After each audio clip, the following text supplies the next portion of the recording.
Hello దోస్తులు, నా అవతారం చూస్తే భయపడకండి. ఇంకా ఇంట్లో ఉంటే ఎలా ఉంటాం, పిల్లలతో అరవడం, వాళ్ళని చూసుకోవడమే సరిపోతుంది. మా పక్కన ఆంటీ అయితే శారీకి కొంగులు కుట్టమని చెప్పేసి ఇచ్చింది. 10 డేస్ అవుతుంది.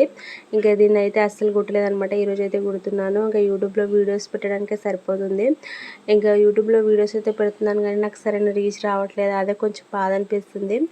చాలామందికి చూపిస్తున్నాడు కానీ 100 మందికి చూపిస్తే అందులో ఒక్కరు కూడా చూడట్లేదు. అదే కొంచెం బాధ అనిపిస్తుంది. అయినా పర్వాలేదు, ఇంకా కొన్ని రోజులు అయితే ప్రయత్నిస్తాను, నాకు సరైన రిజల్ట్ వచ్చేంత వరకు. ఇంకా మిషన్ నేర్చుకుందామని చెప్పేసి అయితే అనుకుంటున్నాను. బ్లౌజులు కుట్టడం అయితే వస్తుంది, కాకపోతే కొంచెం పర్ఫెక్ట్గా రావు, చిన్న చిన్న మిస్టేక్స్ అయితే పోతాయి. ఇంకా వేరే వాళ్ళని అయితే అడిగాను నేర్పించమని. దసరా అయిపోయిన తర్వాత నేర్పిస్తా అన్నారు. కనీసం రోజుకో 100 రూపాయలైనా సంపాదించుకున్నా బాగుంటుంది కదా, ఇంట్లో ఖర్చుల కన్నా సరిపోతుంది అని చెప్పేసి నేనైతే అనుకుంటున్నాను. ఇంకా ఈ రోజులలో ఖర్చులు ఎక్కువ ఉంటున్నాయి కదా. Bye bye friends.